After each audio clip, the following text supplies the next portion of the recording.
আসসালামু আলাইকুম। আমি শরীফ আহমেদ। আজকে আমি আপনাদের সাথে বাংলাদেশের শিক্ষা ব্যবস্থা নিয়ে কিছু কথা বলবো।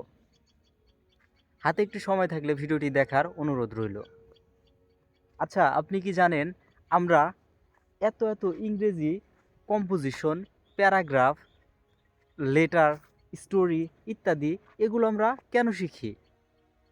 বা আপনার শিশু বাচ্চা সে কেন এত জিনিস মুখস্থ করে?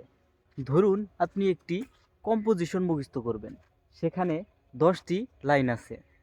তো আপনি কি সেই সেন্টেন্স বা শব্দগুলোর সাথে পরিচিত?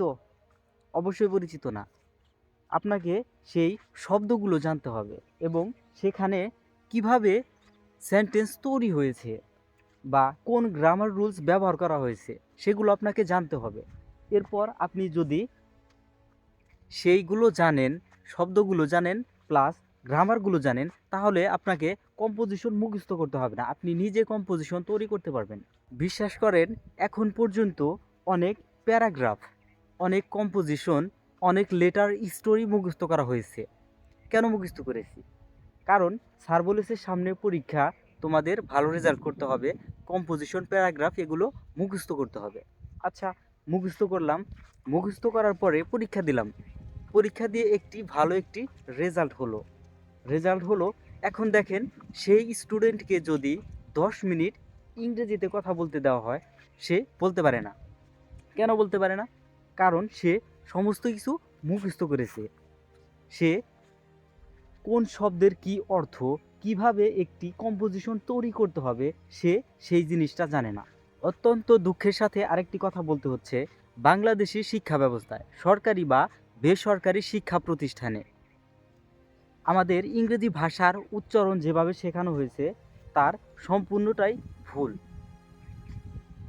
আপনি দেখেন, আমাদের টিচাররা যেভাবে ইংরেজি শেখানো হয়েছে সেভাবে যদি আমরা বাইরের কোনো দেশের মানুষের সাথে কথা বলি, যেমন যদি আমরা ইউরোপের কোনো ব্যক্তির সাথে কথা বলি, তাহলে হয়তো বা সে আমাদের কথা বুঝতেই পারবে না, অথবা সে যেভাবে কথা বলে আমরা সেভাবে বুঝতে পারবো না, কারণ উচ্চারণ সঠিক নেই।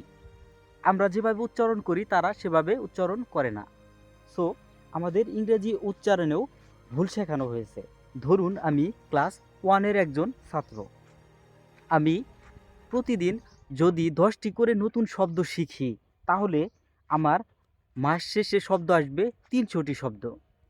1 বছর শেষে শব্দ আসবে 3600 শব্দ। 1 বছরে 3600 শব্দ আমি শিখতে পারবো। প্লাস ধরেন আমি সর্বনিম্ন যদি ইন্টারমিডিয়েট পর্যন্ত লেখাপড়া করি, তখন আমার কি হবে? এই 1 বছরে 3600 শব্দ যদি আমি শিখি, প্লাস 12 বছরে শব্দ হবে আমার 43,200 শব্দ, যা ইংরেজি ভাষাকে প্রপারভাবে শেখার জন্য যথেষ্ট। সো আমার মনে হয় যদি আমাদের এইভাবে ইংরেজি শেখানো হতো, তাহলে আমাদের ইংরেজি শেখার জন্য এত স্ট্রাগল করা লাগতো না। আমি এমন অনেক প্রতিষ্ঠান দেখেছি যেখানে ইংরেজি ভাষা নিয়ে কাজ করা হয়। ইংরেজি 6 মাস থেকে 1 বছর অথবা 2 বছরের মধ্যে তারা ইংরেজি ভাষাটাকে শিখিয়ে আইএলটিএস পরীক্ষা দেওয়ার জন্য সম্পূর্ণ প্রস্তুত করে তোলে। আমার প্রশ্ন হচ্ছে, তারা 1 থেকে 2 বছরের মধ্যে কিভাবে এত ভালোভাবে ইংরেজি শিখিয়ে আইএলটিএস পরীক্ষা দেওয়ার জন্য প্রস্তুত করে তোলে? অথচ আমরা বাংলাদেশের শিক্ষা ব্যবস্থায় ক্লাস 1 থেকে 12 পর্যন্ত পড়েও ইংরেজি ভাষাটাকে প্রপারভাবে শিখতে পারি না এবং আইএলটিএস পরীক্ষা দিতে পারি না। পরিশেষে একটি কথাই বলতে চাই, ইংরেজি একটি সাধারণ ভাষা, যেমন আমাদের মাতৃভাষা। ইংরেজিও সেরকম একটি ভাষা। কঠিনভাবে উপস্থাপন না করে ইংরেজিটাকে আমাদের সহজভাবে শেখানো উচিত, কারণ বর্তমান বিশ্বে ইংরেজি ভাষা একটি আন্তর্জাতিক ভাষা, যেটি জানা থাকলে বাংলাদেশ খুব দ্রুতই উন্নতির শিখরে পৌঁছে যাবে। আমাদের উচিত মাতৃভাষার পরে ইংরেজি ভাষাটাকে গুরুত্ব দেওয়া, কারণ ইংরেজি একটি আন্তর্জাতিক ভাষা, যেটি আমাদের জানা থাকা অত্যন্ত গুরুত্বপূর্ণ। ভিডিওটিতে বলা কথা আমার একান্ত মতামত। যদি কোনো ভুল ভ্রান্তি হয় তাহলে ক্ষমার দৃষ্টিতে দেখবেন এবং আমার সাথে যারা একমত তারা অবশ্যই কমেন্টে জানাবেন এবং ভিডিওটি শেয়ার করে অন্যকে দেখার সুযোগ করে দিবেন। ভালো থাকবেন। আসসালামু আলাইকুম।